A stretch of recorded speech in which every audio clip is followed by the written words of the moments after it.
റോച്ചായ കോൺഗ്രസിന്റെയും UDF-ന്റെ എല്ലാം മന്ത്രിസഭാ രൂപീകരണം കഴിഞ്ഞു, അവർ അധികാരം ഏറ്റെടുത്തു. പക്ഷെ അപ്പോഴും ഒരു അപശബ്ദം പോലെ ചാണ്ടി ഉമ്മന്റെ ചില പ്രകടനങ്ങൾ കോൺഗ്രസിൽ തെളിഞ്ഞു വരുന്നുണ്ട്. ചാണ്ടി ഉമ്മന്റെ ലക്ഷ്യം എന്തായിരിക്കും? അല്ല, ചാണ്ടി ഉമ്മൻ പലപ്പോഴും കേരളത്തിലെ ഏറ്റവും ബഹുമാന്യനായ ഒരു വ്യക്തിയുടെ മകനാണ് ചാണ്ടി ഉമ്മൻ. ഉമ്മൻചാണ്ടി എന്ന് പറയുന്ന വ്യക്തിയെക്കുറിച്ച് ഇപ്പോഴും കോൺഗ്രസ്സുകാരുടെ ഇടയിൽ സാധാരണ ജനങ്ങളുടെ ഒരു വലിയൊരു വികാരം തന്നെയാണ്. കേരളത്തിൽ ഇത്രമാത്രം സ്നേഹിക്കപ്പെട്ട ഒരു മുഖ്യമന്ത്രി കേരളത്തിൽ സ്വാതന്ത്ര്യം കിട്ടിയതിന് ശേഷം കേരളത്തിലെ ഒരു മുഖ്യമന്ത്രിക്ക് കിട്ടാത്ത അംഗീകാരവും ആദരവുമാണ് ഇപ്പോഴും ഉമ്മൻചാണ്ടിക്ക് കിട്ടിക്കൊണ്ടിരിക്കുന്നത്. അങ്ങനെ അടിമുടി കോൺഗ്രസ്സുകാരനായിരുന്ന ഒരാളുടെ മകൻ ഇങ്ങനെ ചെറിയ ചെറിയ കാര്യങ്ങൾക്ക് ഇത്തരത്തിലുള്ള എടുത്തുചാട്ടവും അതേപോലെ തന്നെയുള്ള ഈ പ്രതിഷേധം പല രൂപത്തിൽ നടത്തുകയൊക്കെ ചെയ്യുന്നത് ശരിയാണോ ഇല്ലയോ എന്ന് അദ്ദേഹം ആലോചിക്കേണ്ട ഒരു സമയമായിരിക്കും. കാരണം നല്ല വിദ്യാഭ്യാസമുള്ള, പൊതുസമൂഹത്തിൽ നല്ല വിലയുള്ള ആൾക്കാർ അംഗീകരിക്കുന്ന ഒരു തരത്തിലേക്ക് വളർന്നു വരുന്ന രാഷ്ട്രീയത്തിൽ ഭാവിയുള്ള ഒരാളാണ്. അങ്ങനായിട്ടാണ് ഉമ്മൻചാണ്ടിയുടെ മകനെ ജനങ്ങളും കാണുന്നത്, പൊതുസമൂഹവും കാണുന്നതൊക്കെ അങ്ങനെയാണ്. അദ്ദേഹം പൊതുസംഘത്തേക്ക് വന്നിട്ട്, അതായത് MLA ആയിട്ട് ഏതാണ്ട് 2.5-3 വർഷം ആകുന്നേ ഉള്ളൂ. പിതാവ് മരിച്ചതിന് ശേഷമാണ് 2023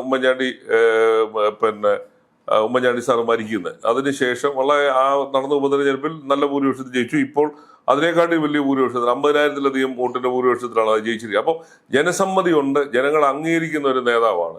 അപ്പോൾ രാഷ്ട്രീയത്തിനകത്ത് പലപ്പോഴും നിങ്ങളുടെ സ്ഥാനമാനങ്ങൾ എന്ന് പറയുന്നത് ഉടനടിയൊന്നും കിട്ടുന്നതല്ല. എന്നാൽ ചിലർക്കൊക്കെ ഭാഗ്യം കൊണ്ട് ചിലപ്പോൾ കിട്ടിയെന്ന് വരും. ഇപ്പോൾ നമ്മുടെ കേരളത്തിലെ മുഖ്യമന്ത്രി തന്നെ 25 വർഷം നിയമസഭയിൽ അംഗമായിരുന്നിട്ട് 26ാമത്തെ വർഷമാണ് അദ്ദേഹത്തിന് മുഖ്യമന്ത്രിയായിട്ടുള്ള വലിയ പദവി കിട്ടുന്നത്.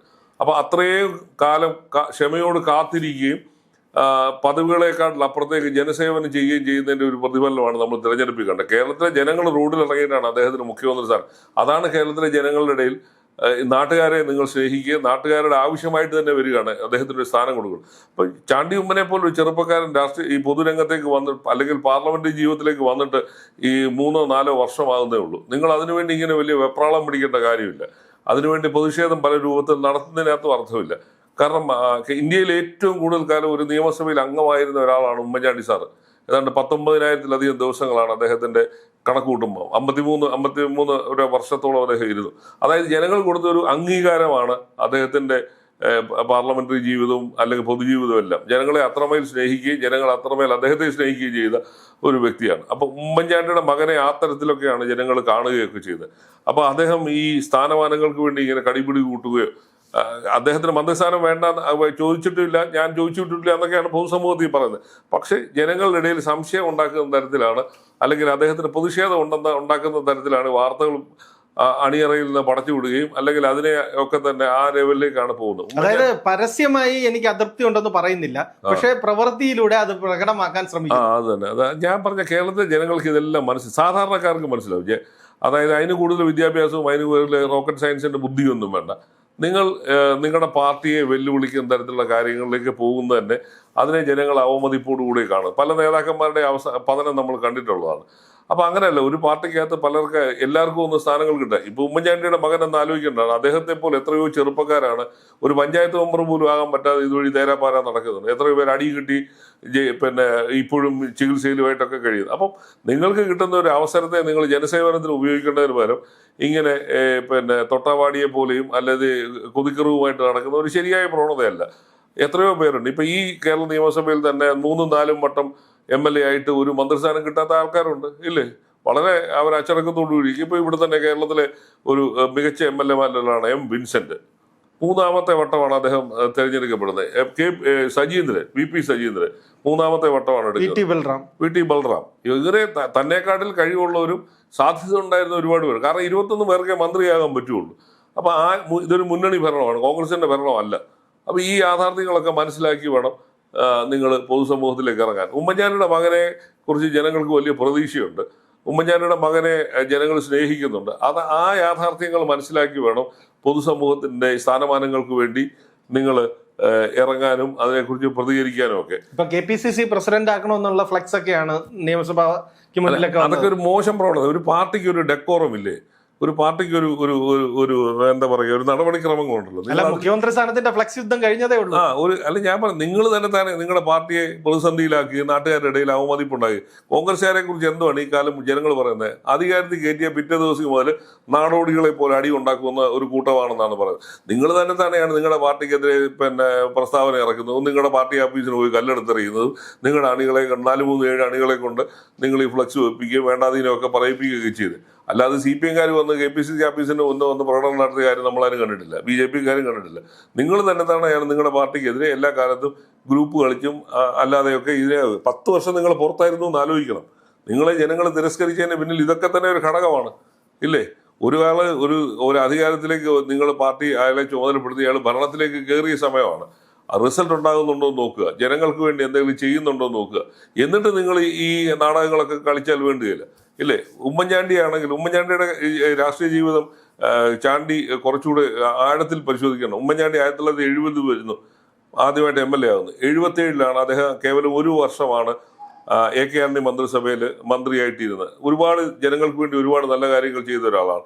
അതിനുശേഷം ഉമ്മൻചാണ്ടിക്ക് പിന്നെ കരുണാകരന്റെ ഒരു കാസ്റ്റിംഗ് മന്ത്രിസഭയുടെ കാലത്ത് 3 മാസം, പിന്നീട് 91-ലാണ് 3 വർഷം ധനകാര്യമന്ത്രിയായിട്ടിരുന്നത്. അതിനുശേഷം ഉമ്മൻചാണ്ടിയെ പോലെ ഒരാൾക്ക് എല്ലാ മന്ത്രിസഭയിലും ഇരിക്കാൻ അർഹതയുണ്ടായിരുന്നു, അതിനുള്ള കാര്യപ്രാപ്തി ഉണ്ടായിരുന്നു, അതിനുള്ള ജനപിന്തുണ ഉണ്ടായിരുന്നു. പിന്നീട് ഉമ്മൻചാണ്ടി വരുന്ന 2001 വലിയ ഭൂരിപക്ഷം നേടിയ AK ആന്റണി മന്ത്രിസഭയിൽ ഒരു മന്ത്രിസ്ഥാനം പോലും കിട്ടാതെ പുറത്തു നിൽക്കേണ്ടി വന്നു. പിന്നീടാണ് അദ്ദേഹത്തെ 95-ൽ അദ്ദേഹത്തെ പാർട്ടി 2005-ൽ അദ്ദേഹത്തെ പാർട്ടി മുഖ്യമന്ത്രിയായിട്ട് തിരഞ്ഞെടുക്കുന്നു. പിന്നീട് അദ്ദേഹം 2011 മുതൽ 16 വരെ കേരളത്തിലെ മുഖ്യമന്ത്രി. അപ്പൊ ഏതാണ്ട് 45 വർഷം വന്നും പോയി നിന്നൊരു സ്ഥാനമാനത്തിന്റെ ഭാഗമായി നിന്ന ഒരാളാണ് ഉമ്മൻചാണ്ടി, ഇല്ലേ? അധികാരമൊന്നും ഇല്ലാത്തപ്പോൾ പോലും അദ്ദേഹം വലിയ രാജാവിനെ പോലെയാണ് ജനങ്ങൾ അദ്ദേഹത്തെ കൊണ്ടുപോകുന്നത്. കാരണം ജനങ്ങൾക്ക് വേണ്ടിയായിരുന്നു ഉമ്മൻചാണ്ടിയുടെ സമർപ്പിച്ച ജീവിതം. അതുകൊണ്ടാണല്ലോ കേരളം ഇതുവരെ കാണാത്ത തരത്തിലുള്ള ഒരു യാത്രയും അദ്ദേഹത്തിന് നൽകിയത്. തിരുവനന്തപുരം മുതൽ പുതുപ്പള്ളി വരെ 2 ദിവസം എടുത്തു അദ്ദേഹത്തിന്റെ മൃതദേഹം അവിടെ എത്താൻ. അപ്പൊ അതാണ് ജനങ്ങളെ സ്നേഹിക്കുന്ന ഒരു മനുഷ്യന് ജനങ്ങൾ കൊടുക്കുന്ന യാത്രയപ്പം എന്ന് പറയുന്നത്. അതൊക്കെ ഉമ്മൻചാണ്ടിയുടെ മകൻ അത് കണ്ടുപഠിക്കണം. കാരണം അതാണ് ജനങ്ങളെ നിങ്ങൾ വെല്ലുവിളിക്കാതിരിക്കുക, ജനങ്ങൾക്ക് വേണ്ടി നിങ്ങൾ നിൽക്കുക. സ്ഥാനമാനങ്ങളൊക്കെ എപ്പോ വേണേലും വരും. വെട്ടിയൊതുക്കുന്നതും അതെല്ലാം ഉമ്മൻചാണ്ടി ചെയ്തിട്ടുണ്ട്. അത് തന്നെ, അതൊക്കെ ഈ രാഷ്ട്രീയത്തിനകത്തുള്ളതാണ്. നിങ്ങൾ ഇതേപോലെ തന്നെ എത്രയോ പേര് ഓരോ ഘട്ടങ്ങളിൽ രാഷ്ട്രീയത്തിൽ ഒഴിവാക്കപ്പെടുകയും ഒക്കെ ചെയ്തു. ഞാൻ പറഞ്ഞ ചാണ്ടി ഉമ്മനെ പോലെ ചെറുപ്പക്കാരൻ കണ്ടുപിടിക്കുന്ന സതീശന്റെ ജീവിതമാണ്, ഇല്ലേ? 2001 മുതൽ കേരള നിയമസഭയിൽ ഉണ്ടാകുന്നു. ഒരു എന്താ പറയുക, ഒരു ഔദ്യോഗിക പദവികളൊന്നും പാർട്ടിയിലോ സർക്കാരിലോ കിട്ടാത്ത ഒരാളാണ്. അദ്ദേഹം ക്ഷമയോടുകൂടി കാത്തിരുന്നു. 2011 മന്ത്രിയാവുമെന്ന് ഉറപ്പിച്ചെടുത്തെന്നാണ് വെട്ടിമാറ്റപ്പെട്ടത്. അതെ, സത്യം പറഞ്ഞ ഗവർണർ അടുത്തേക്ക് കൊടുക്കുന്ന ലിസ്റ്റിൽ വരെ പേരുണ്ടായിരുന്ന ആളാണ്. എന്നിട്ട് പോയി. എന്നിട്ടോ അദ്ദേഹം പാർട്ടി വിടുകയോ പ്രതിഷേധിക്കാനോ ഒന്നും രംഗത്തിറങ്ങിയില്ല. അത് നിങ്ങൾ പാർട്ടിക്കകത്ത് ക്ഷമയോട്, അതിനെക്കാട്ടിൽ സതീശനെക്കാട്ടിൽ എത്രയോ സീനിയറാണ് രമേശ് ചെന്നിത്തല, ഇല്ലേ? രമേശ് ചെന്നിത്തലയ്ക്ക് എത്രയോ തവണ സ്ഥാനമാനങ്ങൾ നഷ്ടപ്പെട്ടു പോകുന്നു. പാർട്ടിക്കകത്ത് അങ്ങനെയൊക്കെ തന്നെയാണ് പലപ്പോഴും സംഭവിക്കുക. ഒരുപാട് മിടുക്കന്മാരുണ്ടാവും, എല്ലാവർക്കും ഒന്നും പദവികൾ കിട്ടത്തില്ല. ഉമ്മൻചാണ്ടിയുടെ കാലഘട്ടത്തിൽ ഉണ്ടായിരുന്ന എത്രയോ നേതാക്കന്മാരുണ്ടായിരുന്നു, അവരൊക്കെ എവിടെ വരെ എത്തിയെന്ന് ആരും ആലോചിക്കുന്നില്ലല്ലോ. അവർക്കൊക്കെ എന്ത് പദവി കിട്ടി? ഒരു മന്ത്രിസ്ഥാനം പോലും കിട്ടാത്ത 100 കണക്കിന് ആൾക്കാരുണ്ടായിരുന്നു, കിട്ടിയവരുമുണ്ട്. പക്ഷെ രാഷ്ട്രീയം അങ്ങനെയാണ്, ഇല്ലേ? അപ്പോൾ ആ സാധ്യതകളെ നിങ്ങൾ കണക്കാക്കുകയും അതിനനുസരിച്ച് നീങ്ങാനും ഒക്കെ ഉണ്ട്. CPM-നകത്ത് EK നായനാർക്ക് 3 തവണ മന്ത്രിയാകാൻ ചാൻസ് കിട്ടി, വേറെ ആർക്കെങ്കിലും കിട്ടിയിട്ടുണ്ടോ? അതൊക്കെ പല സാഹചര്യങ്ങൾ വരുന്നതാണ്. അതിനനുസരിച്ച് പൊരുത്തപ്പെട്ടു പോകാനും ജനങ്ങൾക്ക് വേണ്ടി നിൽക്കാനും ഒരു മനസ്സാണ് കാണിക്കുന്നത്. അപ്പൊ ഇപ്പോ ഈ ചാണ്ടി ഉമ്മൻ ഇങ്ങനെയൊക്കെ പ്രതിഷേധിക്കാനോ അല്ലെങ്കിൽ ഈ നാടകം നടത്തുന്നതൊന്നും പൊതുസമൂഹത്തിന് അംഗീകരിക്കുന്നല്ല എന്നെങ്കിലും അദ്ദേഹം തിരിച്ചറിയണം.